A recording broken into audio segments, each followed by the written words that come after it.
When we come back from our break, we're going to then talk about the medicine wheels, concepts, and laws, and how do they fit to steps. Because then they make you want to look forward to doing the steps. So let's take about a 14-minute break. This really helps me a lot, but he does it in such ways that I never forget it. Like he draws things on the ground and things. But when I was talking to him about a problem one time, and his one showed me, he said, there's two things that you need to know. Where you are and where you're going. As soon as you have that, then everything can move. So you can't move if you just have this.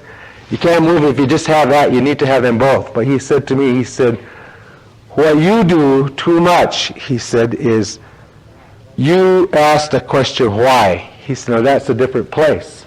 That why, he says, is like there. So what I really want to know is where am I now in relationship to where I am going? But he said, Don, he says, what you do, he says, why did I do that? Why did that happen? Why? You see, you do a why dance. He was getting his drum like, why?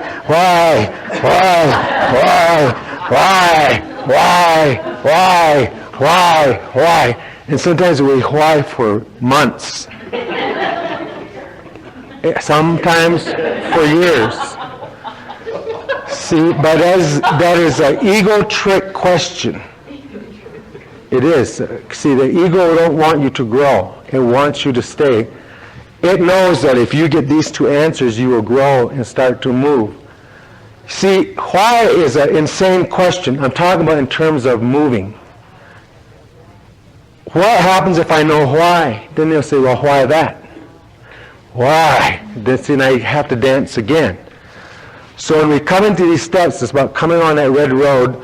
So in step one, you locate. In step two, you create the vision.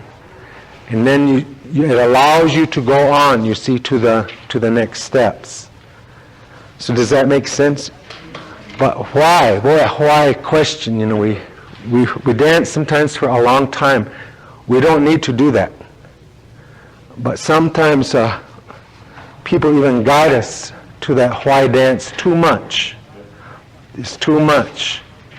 See, in recovery, we have to get ourselves well so we can help our people. And we don't need to, why our way there. Okay, any questions on that? So do you think that you could, in this manner, personally do the first half of step one? The mind map works pretty good because it triggers levels even. If you take them out 2 or 3 levels, it's pretty easy to do in doing that work. All right, then we want to go on to the next exercise. And if you look in this book on page 13, these questions, there's 9 questions. These questions come out of the big book on page 52. And these are what's called, from the paragraph called the unmanageability paragraph. So I'll just read it really quick. And it says in this paragraph, some of you recognize it, it says, we have to ask ourselves why we shouldn't apply to our human problems the same readiness to change our point of view. That's like the mouse and the eagle. Our readiness to change, look at it differently. Then it makes 9 statements. It says, we were having trouble with personal relationships. We couldn't control our emotional natures. We were a prey to misery and depression. We couldn't make a living. We had a feeling of uselessness. We were full of fear. We were unhappy. We couldn't seem to be a real help to other people. That's called the unmanageability paragraph. So all we've done is taken those statements, we were having trouble with personal relationships, and flip them into a question. Am I having problems with personal relationships? See, I need to locate in that area of unmanageability what are the results currently going on in my life in the terms of relationships. How am I doing? See, in that area. So what we want to do is to break into work groups again and do another mind map. So we want to, altogether there's 9 questions here. So we want to break the men into 2 groups this time and the women into 2 groups. So we would like the men's group, we would like you to take a look at unmanageability in personal relationships. So, and we want the group 1 of the women to also look at unmanageability in personal relationships. So one way to do that is you take a look at relationships. Like one way, sometimes I look at the second part of step 1, is I say to myself,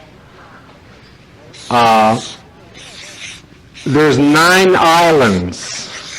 If I could look at my life that way, there's 9 islands. One is personal relationships. The second question says my emotional nature, full of fear, misery, depression.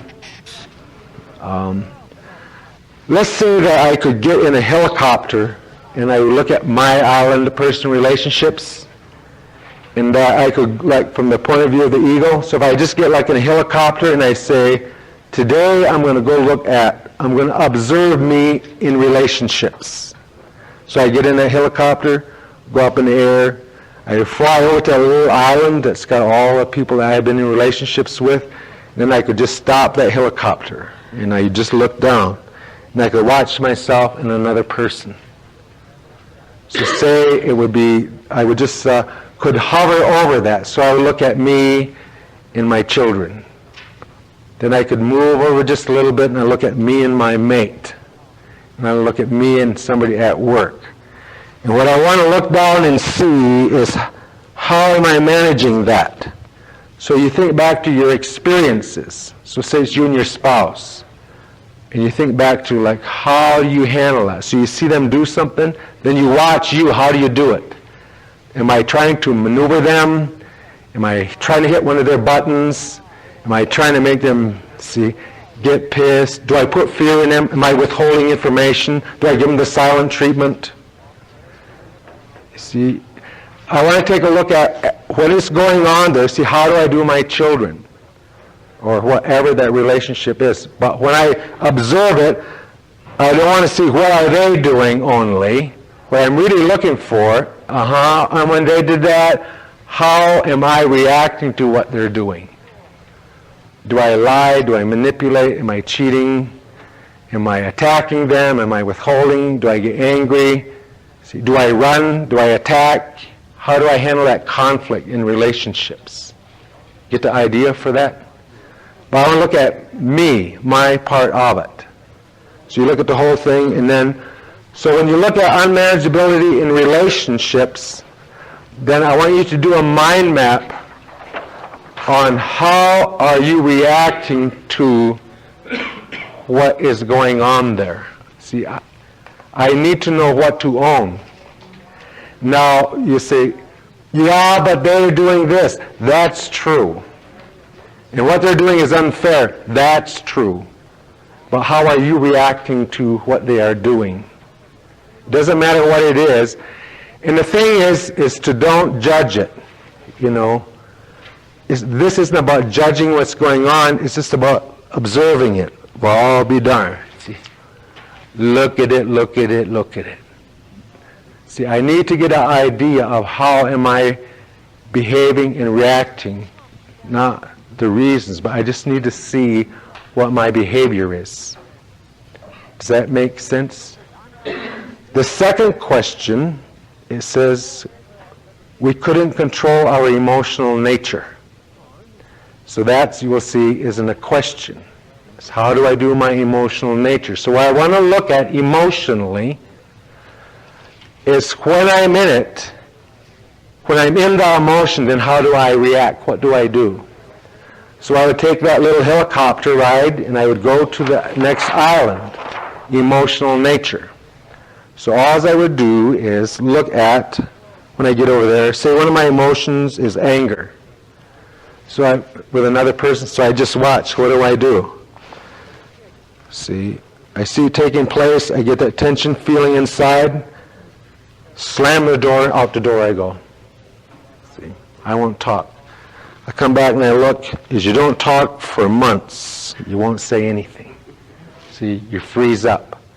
Or you go and you will retaliate. You know how sometimes you'll leave a place or whatever and you sit in your car and I'm going to go back and I'm going to kick your ass and then I'm going to do this and I'm going to go there and I'm going to trick and let the air of their tires and then I'm going to go, you know, you just go fantasizing and all this stuff you're going to do to them. You know how that could be a way that I react.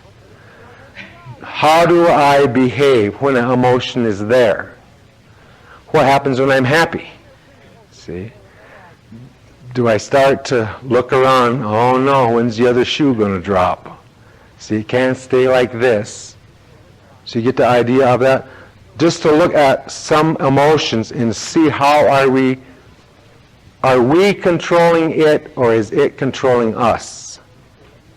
When I get angry, when I look at it, do I just have to do what it says?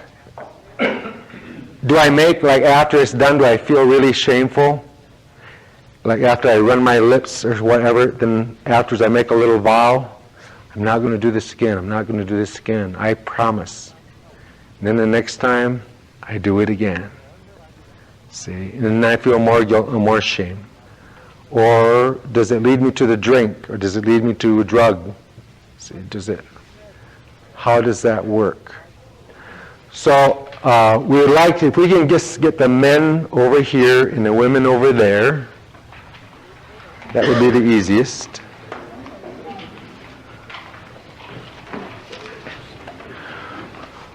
Will you divide them into two groups then and give one of them personal relationships and the other one emotional nature?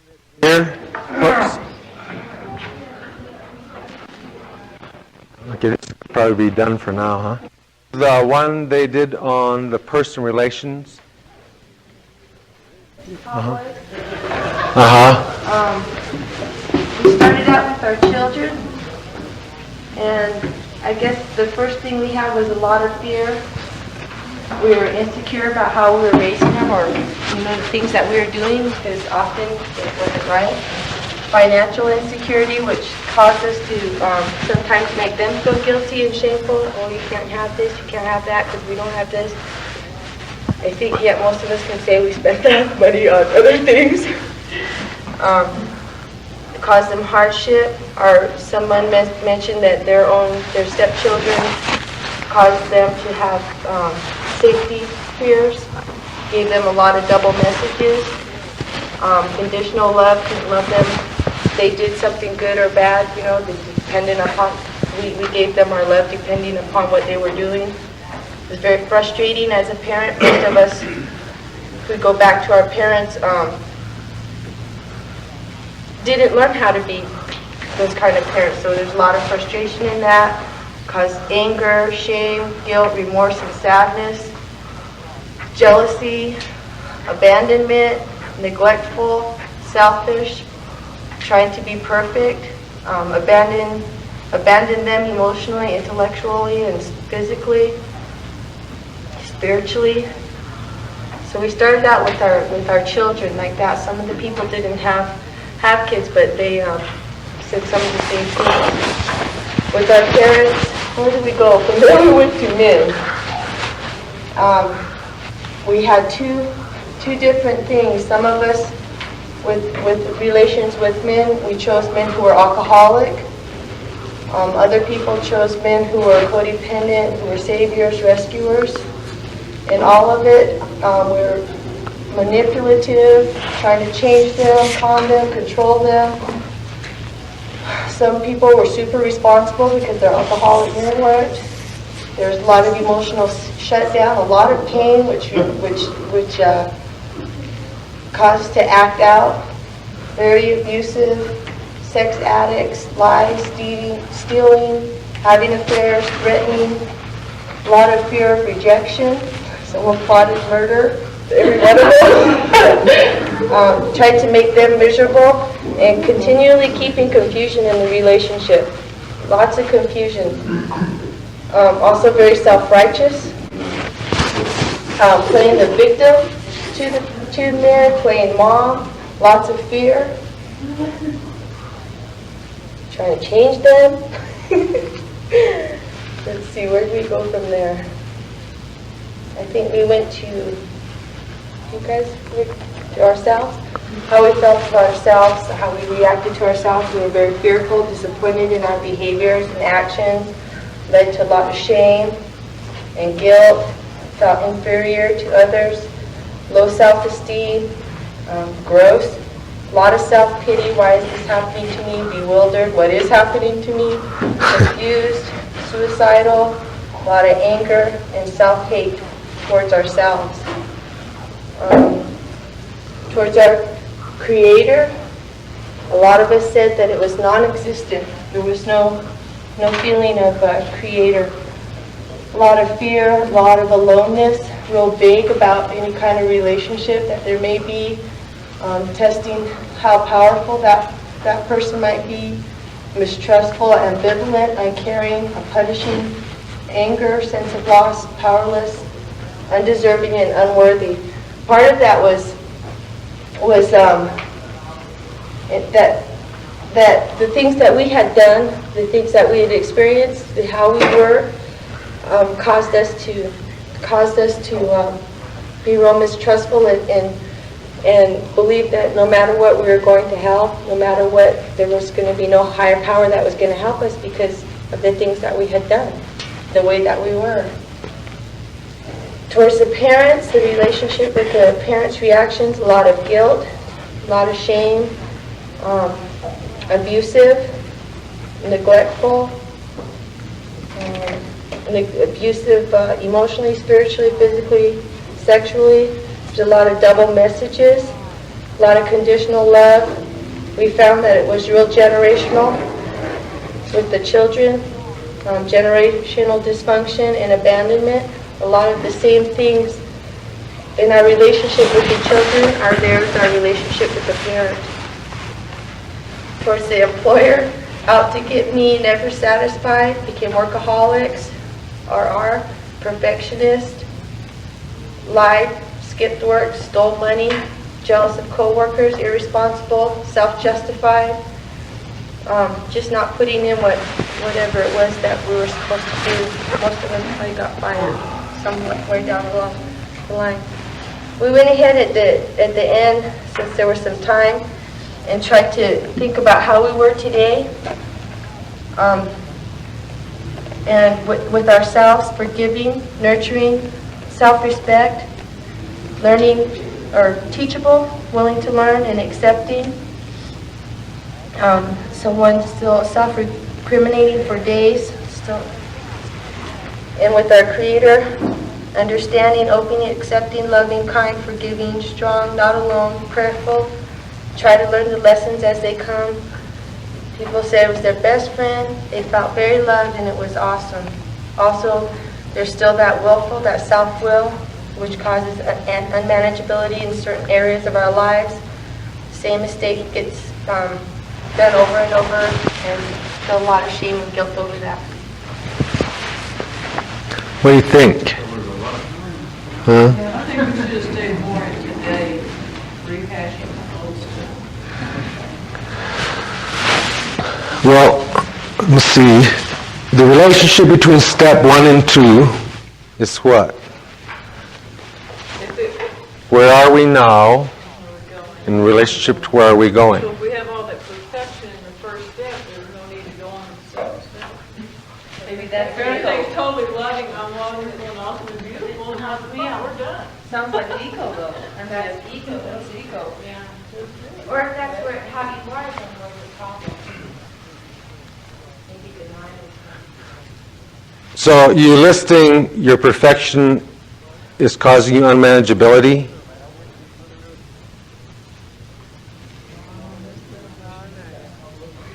Is that what this is? We're looking at the second half of the first step as we're looking at unmanageability. Right, there were only two. One was the self-recriminating thinking, the other one was the willful. So are these issues causing unmanageability in your life? can perfectionism cause unmanageability? Whoa. Yeah. So, what was your question?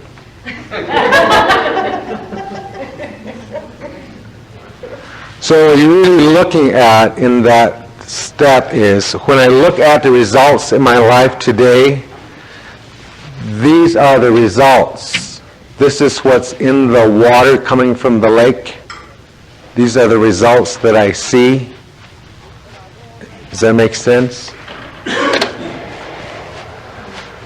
These are the results that I am experiencing.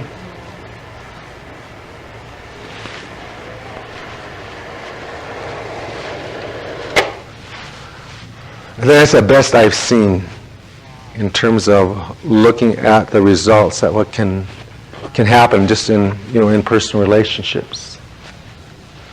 Because it just drives you nuts trying to, a very, very time-consuming, energy-consuming, loss of sleep, just feeling insane and powerless and trying to whatever. Could we have the men do theirs on relationships?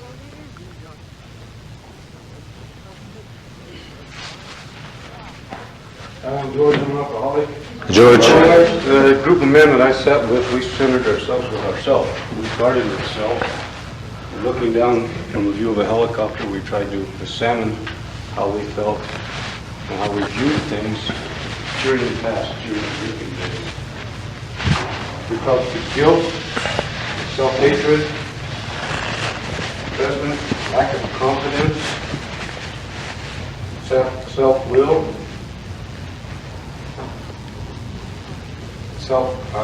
comment on self-confidence, and control of our emotions. We're always emotionally out of control. With that in mind, we moved to our family life, which whether it be wife or girlfriend, and there we discussed the possibilities of the financial situation. There was never enough money for me, my beer. And what the hell, you don't need no more diapers, use a handkerchief. And we moved on to being very selfish on the money, withdrawn, didn't want to share anything with anybody. The reasoning for getting drunk, because the wife was always nagging at me, the ex-wife was always nagging. Sexual relationship, it was either too much or not enough. We were never happy. Not trusting, a lot of jealousy. When you're drunk and you're carrying on, some other man looks at her, you're going to get not jealous of him, not her, but him, type of thing. Anger, relationships all anger. Then I move over to our relationships with our children, and there was a lot of not any support, physical support, as they were working on their school projects. I couldn't be bothered with that. I'm speaking for the group, but when I say I mean as a group. Couldn't be bothered with that. Just really sit in the pickup, getting drunk, and go in there and spend time with you. Quality time, as it's known now. There's school projects. What else have we up here? Pardon me? It is. I'm trying to get to it here. Just ignoring them. They were just a piece of furniture that was in the way. Get the hell out of the way. I don't have time to be bothered with you. I need to get drunk. Then we dropped on down to our parents and how we sort of looked at them. There was a lot of anger. We were rebellious. We defined them that no matter what they said, they were wrong. Another reason to go get drunk or skip school or whatever age group we happened to be at the time. We touched on love. A big exclamation point. There should be a big question mark there on love. Love was there, but we couldn't show it. And this goes for the children and the wife or girlfriend environment. It was there, but we had a bass-ass backward ways of showing it. It just didn't work. We moved over to co-workers and employers. There was a lot of jealousy involved, backstabbing, creating turmoils to try to get ahead the political game in any corporate or industry level. The big head, I always knew more than that other one, so I had to get paid more type of thing. Which ended up into disputes with the administration, getting fired, getting your ass fired. Yeah. Neighbors and the community life. We've always had disputes, trespassing, turn your horses loose, let them feed on the neighbor's apple trees, he won't care. So he comes after you with a shotgun, then he cares. Anger, disagreement, fear, self-will against in the community. I personally was in a small community of Edgewood out north here, about 22 years out there, and I couldn't be bothered with them. I couldn't go vote on the names to change the name of the post office or any of that stuff. That was my personal experience with the community. My neighbors, I ignored them until I needed something. Then I called them. Friends, I think we could sort of classify as neighbors in the community, although I had no friends in my neighborhood. Again, I'm speaking for myself. All my friends were somewhere else because they knew better. They had to move away. One thing I feel that we should have touched on and we didn't, and I'm apologizing, is we neglected what the ladies did. I thought up here the Creator. That was a good one. We just blew past it. It just blew past us. Any questions on it? Thank you. No, that explains it. Now you know.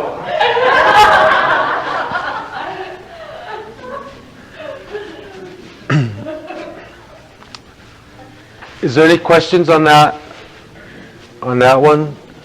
I think it's really good we were looking at this gender-wise. This feels very comfortable.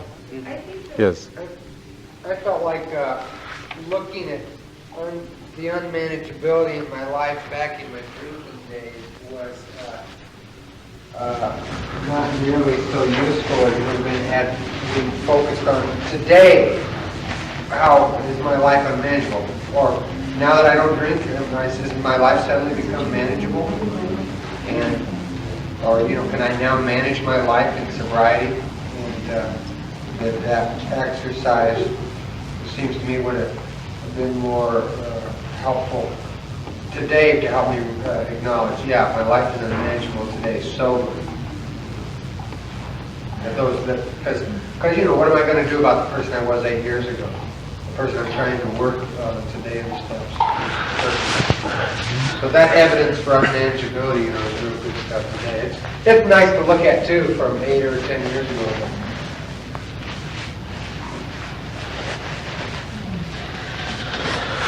Well, the purpose of that is to give a format that you can go do it personally. Somebody who's in maybe 6 months or a year, they will have that. If you're sober longer, you probably will have, you tend to have almost as much, but you would have different content in it, but still be an issue. Yeah, or degree of that. You had something, Debbie? I would say, that even though it's gender-wise, I know that I can relate to most of the things that are on the male side as well. It's just, I think a part of it is just what we look at first. Oh, yeah. Yeah, because I can relate to everything that has said. And I don't know about the men relationship and stuff as well.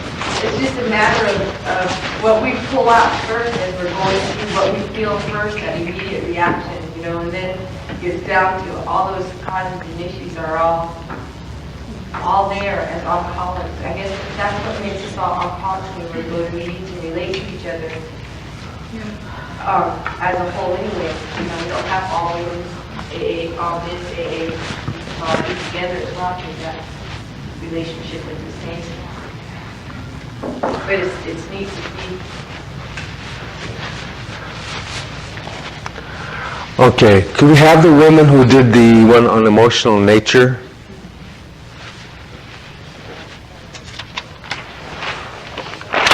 We couldn't control our emotional nature. What we started with was the image of the volcano, thinking of it in several different levels. And this bottom level we thought were our childhood or real primitive or early emotions that all got together in here. and there are good ones and bad ones.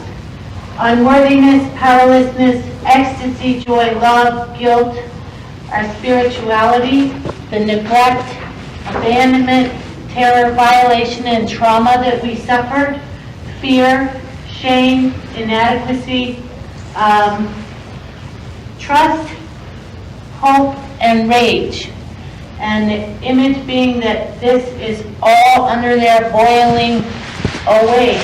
And the mountain itself of the volcano is all those things which we put around ourselves to protect us from all those feelings underneath and all those motives underneath. And what we get is sex. What we came up with in here was development of sexism, need for control, whatever that is, prejudice, justification of all these things, no self-esteem or low self-esteem, substance abuse, promiscuity, codependency, accomplishments, greed, envy, and all these, and this is our river of denial here.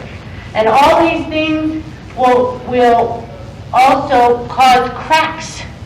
These are things are made up. Our mountain is made up of these things, but they all also break out of our river of denial and cause cracks and violation. But while we're still under pressure here, different things come out. And our masks come out. Our masks covering ourselves, codependency, emotional walls, anger, depression, doormatism, physical ailment. On the top of the list is PMS. Migraines, stomach ulcers, vision problems, cancer, lines on our face, gray hair, diabetes, overweight, arthritis, anorexia, bulimia, nervous tics. We become lonely. We are isolated. We have self-pity. We use creativity as an outlet of these emotions, but good things can come from that. Escapism, manipulation, religious fanaticism as opposed to spirituality, shopping, soap operas, workaholics, sex, gambling, the need to have things, possessions, pulling us in. We become overachievers or underachievers. We run. We are spiritually bankrupt at that time. We use charm, we enable, and we take care of people. And this is what's happening. And the result of which is when our temperature gauge here on the side goes up and it blows, we can experience evil in our lives through others and through ourselves. And at that point, we become spiritual or we die. We have suicide in our lives, strange mental blank spots, relapsing, uncontrolled rage, binge eating, or all kinds of obsessions, psychotic breaks, total recklessness, irresponsibility, screaming, unhealthy relationships, basically entire breakdowns of all systems. Okay, good, huh? Good job. That's really good. Healthy relationships, basically entire breakdowns of all systems. Okay, good, huh? Good job. That's really good. Can we have the men do the emotional nature? I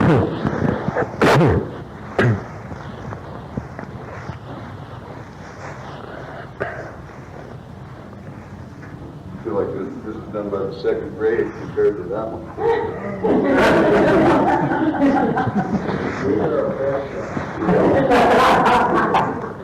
Best angle on this. I think what we did was we started this, how good are we at controlling our emotional natures, and we started off, it seemed like, with today, and kind of digressed or kind of like moved into years ago in drinking and drugs, and so it covers all the territory. And we started with anger, and we couldn't control that very well. Out of anger, all sorts of things came. Let's see. Anger, resentment, jealousy, shame, guilt, envy, suicide, child abuse, moodiness, spitefulness, violence, abuse, all sorts of health issues, stress, depression. And one of the first things that was stated was that anger is a cover for fear, and so you're in a fearful area that you can't control when you're in that anger area. We had rage, loss of control, and then that went into all of the things that might be said, which started out with "fuck you," "I don't give a damn," "I hate you," "I never want to see you again," "I'm leaving," or "get the hell out," and then "you've been replaced."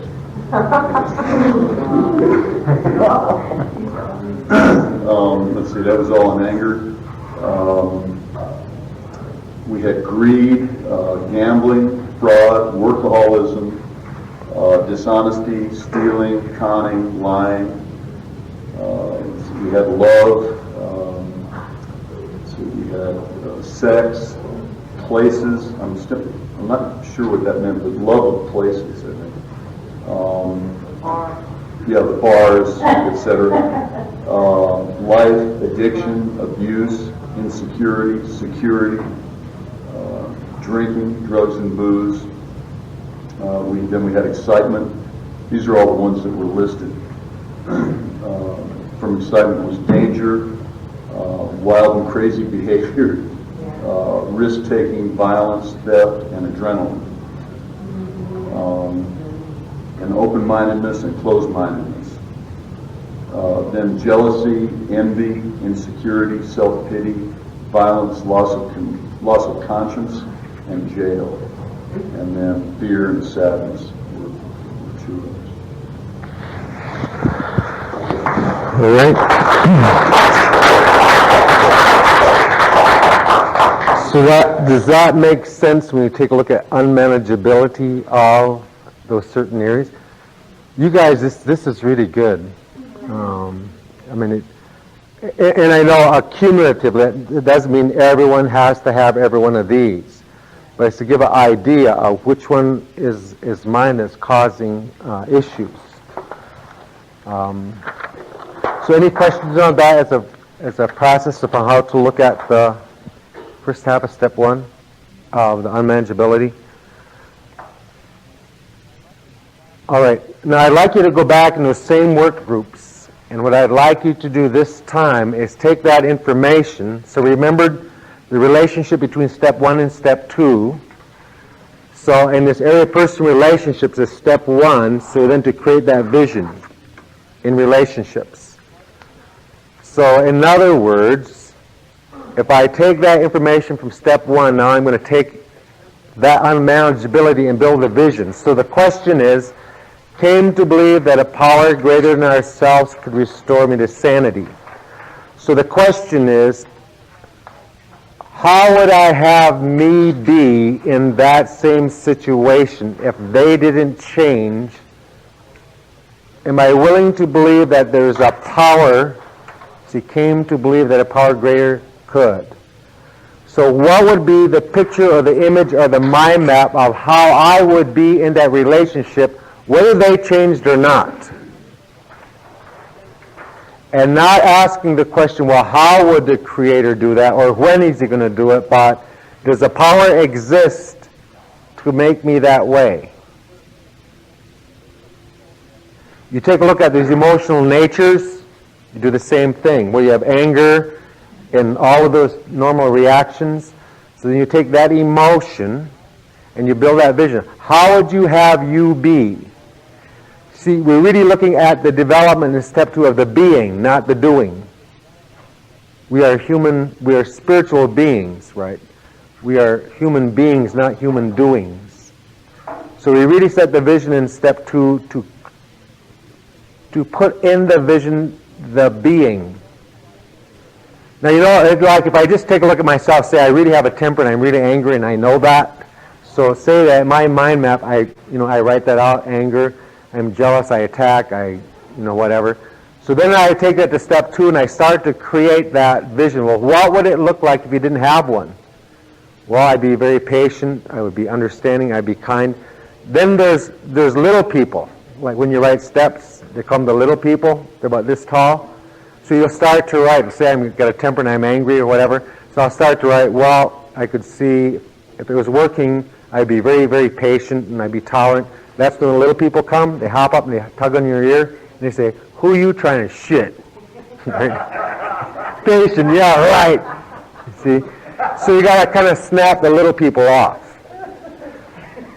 Right? So all of step 2 is done outside of the current belief system. This is very, very important. All of step 2 is always done outside of the current belief system. It's in the land of impossibilities, beyond what you can any way ever possibly see to the world's greatest whatever. So it's all done out here. It's beyond your belief system. So all of step 2 work is done beyond the belief system. So came to believe that a power greater than myself could, say I was an angry person, temper, make me gentle, kind, loving, see, patient. So very often when you build it, you have to snap off the little people, right? Because they whisper in your ear, you trying to shit, right? You be patient, kind, tolerant, right? You've been this way for 40 years. But do not get trapped by the question, how is it going to happen? So you don't worry about that. Or when is that one going to happen? Right? So I want you to take those back into the same groups. Yes. Oh, go ahead. And just to build that vision, so what you'll end up doing is creating that vision in those 2 areas that we're using, for example, person relationships, emotional nature, and build those mind map visions for step 2. Yes? I was going to ask, how does this relate to like the sane and sound idea of the inventory? Well, when you get the relationship, if I'm seeing your question right, let's just say... Well, the reason I ask is because to me, this is a lot like setting the sane and sound idea that I'm going to ask God to help me do that I'm going to do later on after the inventory. That's the instruction in sex inventory. Yeah. But what I do is I take that and I try to use it for all areas. So it's probably we're talking about the same thing. Well, the way that I look at, if you take a look at the steps, it's very precise on what to do. Every instruction is there, is how I look at that.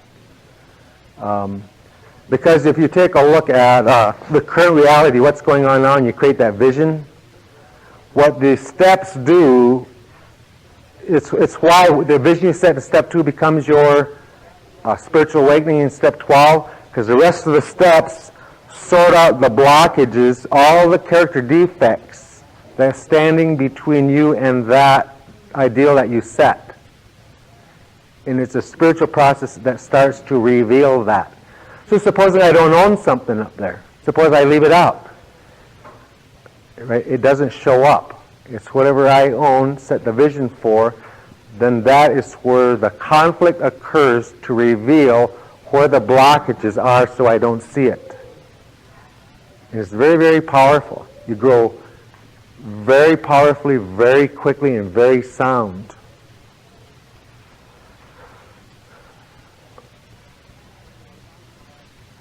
It's a conflict guiding system, right? This is a conflict. The Creator made a system of harmony, so it's a system of conflict through the steps that gives you the harmony. It will show you the blockages. You leave it out and don't own it, you're not going to see it. Right? You cannot fix that which you don't admit is broke. It's like you can't give away what you don't have. It's said a number of different ways.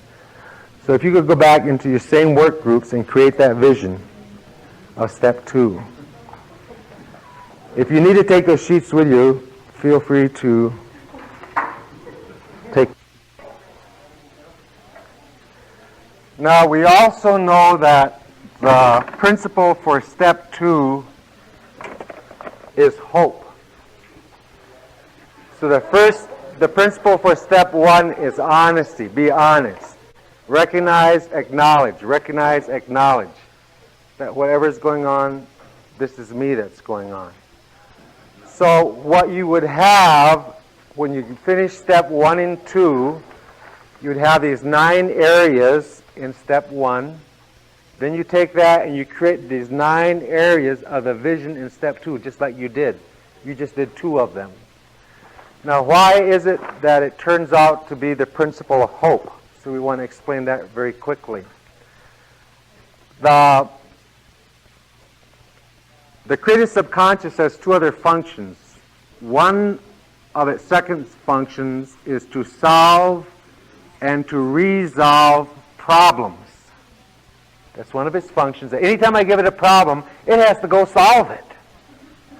And the third function it has is to turn on my drive or the energy system. So I have, every time I give my mind a problem, it turns on an energy system to solve that problem. So I have a creativity system inside of my mind and an energy system. So the human being is always designed to have order in its life. Order in the life means that whatever I picture in here, I see it outside. So let's just say that I was born with my fingers together, and that's the way I was born. Then one morning I wake up and the alarm clock goes off, and I reach up and shut the alarm clock off, and I'm going, "Ugh." That's when I noticed it, see? In my mind, my fingers are supposed to be together, and they're apart. So our energy system kicks on, and I have to go and restore it back to order. Whew, now I have order in my life. See? So it's always working to restore order. So let's say I live in this house for 50 years. Let's say I live in it for 15 years. And then all of a sudden, somebody gives me an idea I ought to paint the house. Now, all this time, nothing's bothered me. So what they do is, through my senses, I start to paint a picture inside of my house of what would that house look like if it was painted. So over a period of time, I will create a new vision inside of my mind of this house, and it's going to be blue, and it's going to have white trim, and there's going to be a picket fence. So I get the idea in my mind of the end result.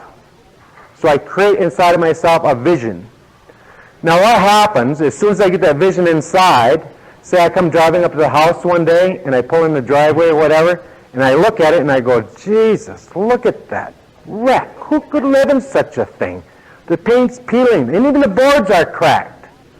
So what happens is when I put the vision in, then I become discontent with the old. All of a sudden I notice where it's broke, so it's a conflict system kicks in.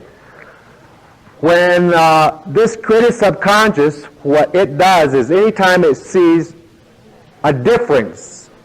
So when I have a picture of the house that is blue, and it's got white trim and it's painted, and I look at it, I have just given myself a problem. A problem is any time what I see out here is different from here. So it turns on an energy system, a creativity system. So I take vacation, I go to the hardware store, I get the paint, I get the brushes, I come home, see, I set everything up and I start painting Monday night, Tuesday, Wednesday night. Anybody comes along, I give them a brush, I'll paint, get here, scrape here, do this. Paint Thursday, Friday, Saturday, Sunday. Then Sunday afternoon, I'll take the last stroke of the brush, I step back and I look at the house.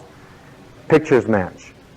That house out there looks like how the picture is, and you just go, it claps right on the lawn.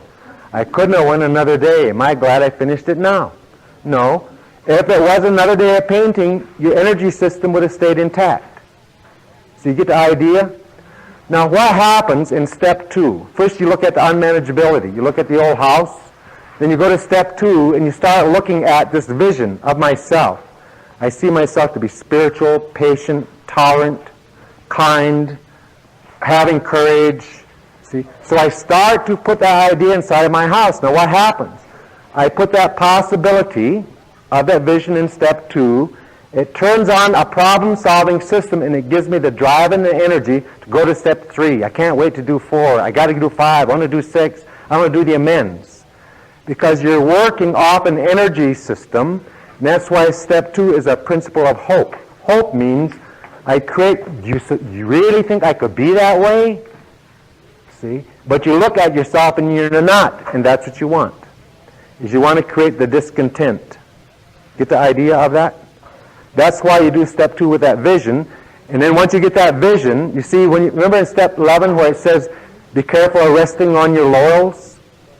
What that means is the pictures match.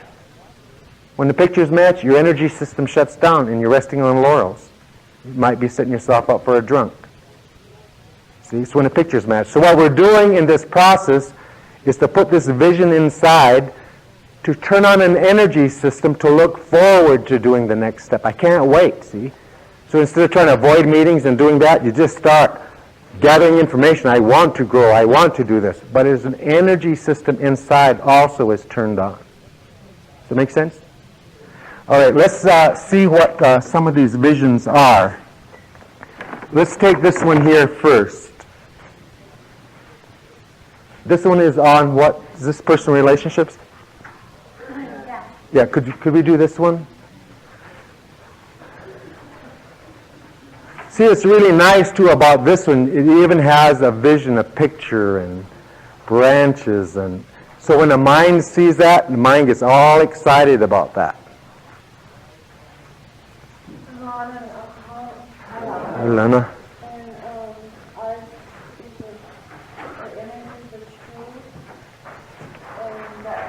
Out and it has roots in a river and flowers.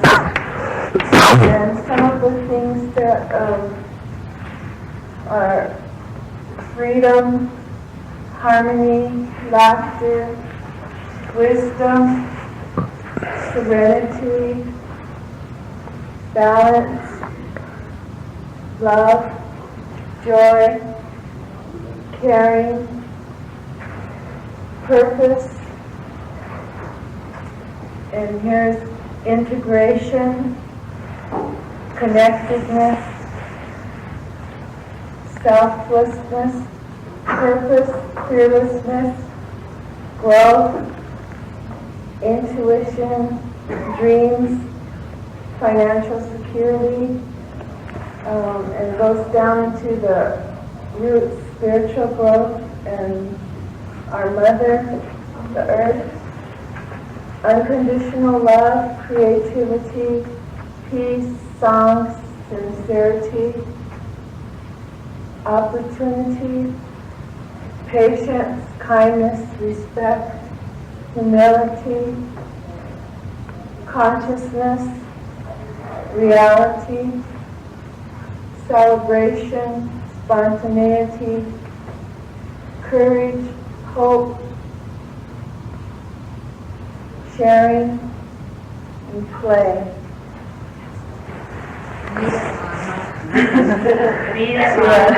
I have an affirmation. Good. He wants me to. I celebrate my life. I am a courageous, strong, connected, worthy woman.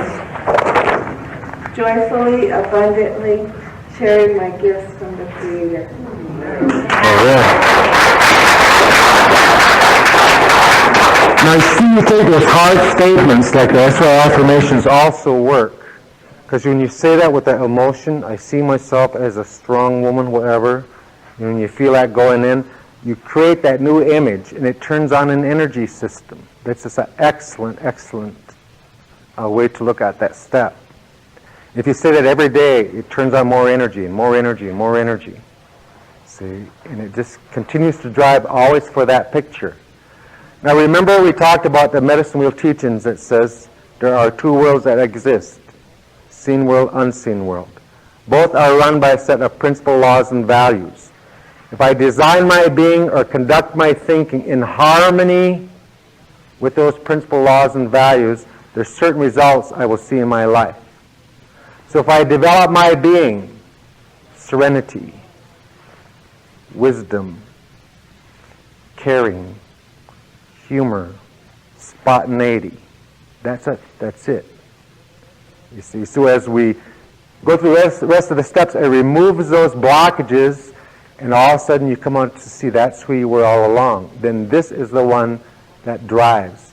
So the creative subconscious, as you develop that picture, it maintains sanity. You must be like that new picture. So anytime you act dishonest, tension will occur in your system. And it'll correct for the mistake to get you back to be honest. If you don't care, see, it'll correct so you're just naturally caring. So it's a way, step 2 always comes out that way to align with those principles that the Great Spirit gave to us. As you live like this, you're going to have good results. Okay, could we have this group here?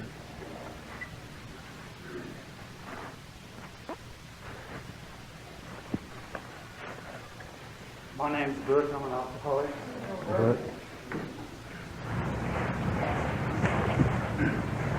With the thought that we had created all these problems, and most of these subjects have got the problems because of what we did, and that we must change our thoughts, and that to grow spiritually we must grow downwards inside ourselves and cut some of these off.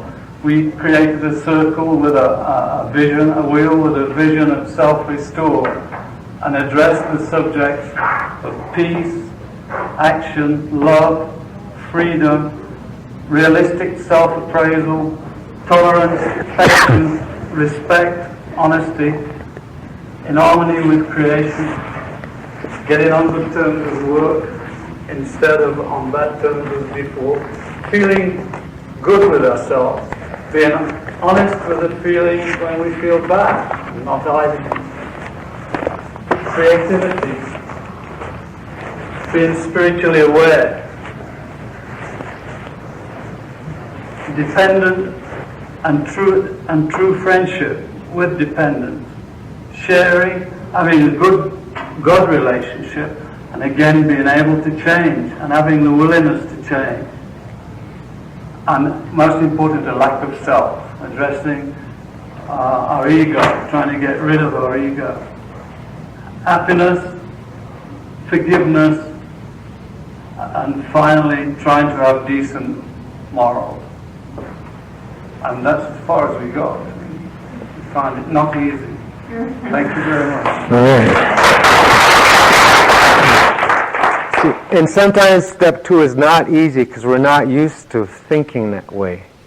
But that's why it's good you do it in a group level. Those associations start to help us see, because you really want to do a good job in step 2 so you don't cheat yourself in step 12.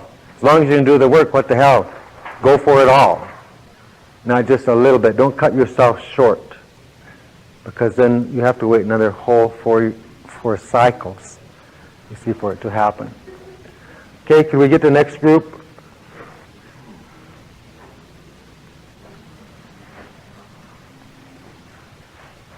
Okay, hi, I'm John. I'm an alcoholic and addict. John. Hi, John. What we have here is the counterpart to this tree. Two, you gotta have two. So, what we were trying to illustrate is to take this these emotions right here that were negative, so to speak, of the anger and the love and the fear and the greed, is below the line of Mother Earth. And in that planting of these emotions, it took a long time for us to come with that vision. It took a big transition, a lot of tears, a lot of sweat that went into Mother Earth and started nourishing through this tree that blossomed. And up through these roots came spiritual growth. And this tree started developing and blossoming and acknowledging the higher power. And what we have is patience, tolerance, control, anger, unconditional love, serenity, strength, honesty, healing, passion, compassion, understanding, contentment, acceptance, sharing, and caring. And in this process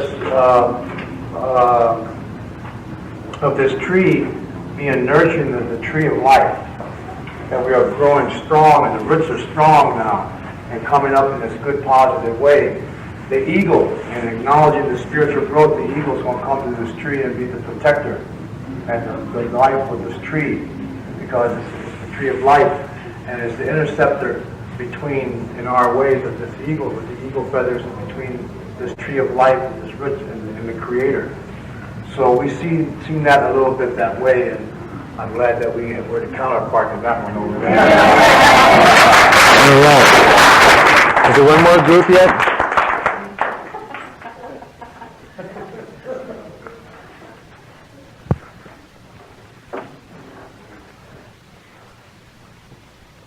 Hi, I'm Rena, an alcoholic. Mary. First of all, this is really beautiful. Thank you. It really helped me. We did personal relationships, and in our first drawing before, we started with the self, and we were painfully honest in our relationships with the Creator and the relationship with children and men and employers. And we thank the men's group for showing us one that we forgot, which was friends. And as we were coming up with our different concepts for the dream, the spiritual awakening, what we're going to need in step 2 or require in step 2 to get to the spiritual awakening, we did a wish list of what would really be perfect and wholesome, not just a dream, but really wholesome and fair for everyone and best for everyone.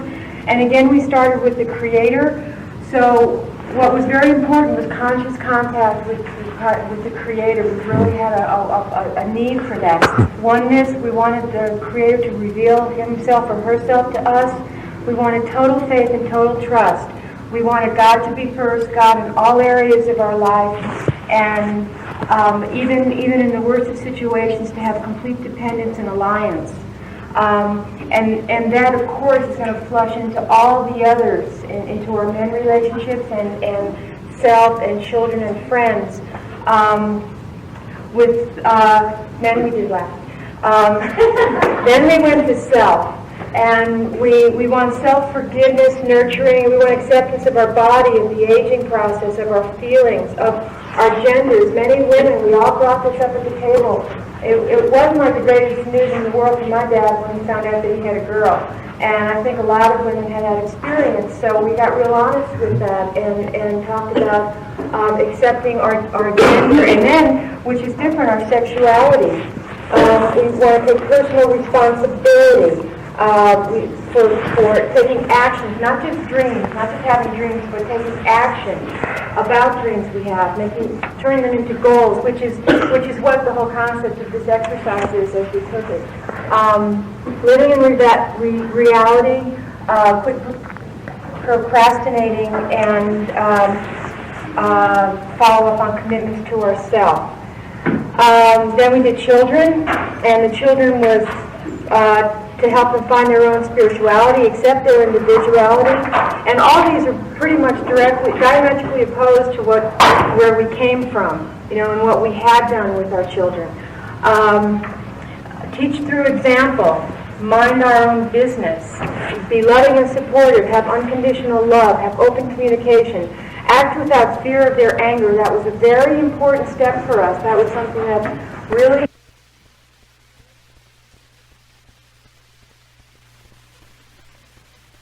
important step for us. That was something that really, everyone struggled with that one. And earn your children's trust and respect. At first we said have it, and then Juanita said, no, I want to earn it. It was tough because we said, no, this is a dream, this is a perfect world. But in a perfect world we have to earn it. And that's one thing that we just talked about while we were listening to everyone. The struggles and the conflicts and the corrections. We're just sitting there, isn't it going to be great when we have all these things? And then we went, wait a minute, we're at step 2, and this is going to be at step 12. This is going to be a hell of a walk. And then we did men. We want to have fearless relationships. We want to be our own selves, interdependent, unconditional love, trust, loving, caring, spiritual relationship, honesty, very important, compatibility, openness, communication, and security.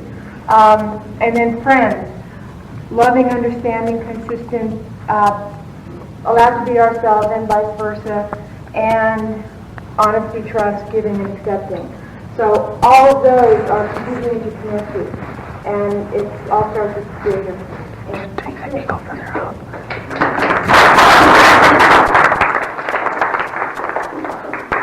So once you get this work done to take step 2, one needs to ask himself this question. Do you believe that there is a power could make you this way? If not, are you willing to believe that there's a power that could make you this way? Both of those is enough power to do the step. If not, am I remotely kind of willing to once in a while possibly think that maybe there is a power questionably that could make me that way? That's more than enough. You answer that question, not worrying about how or when, but in the existence of the possibility of that power, that step is done.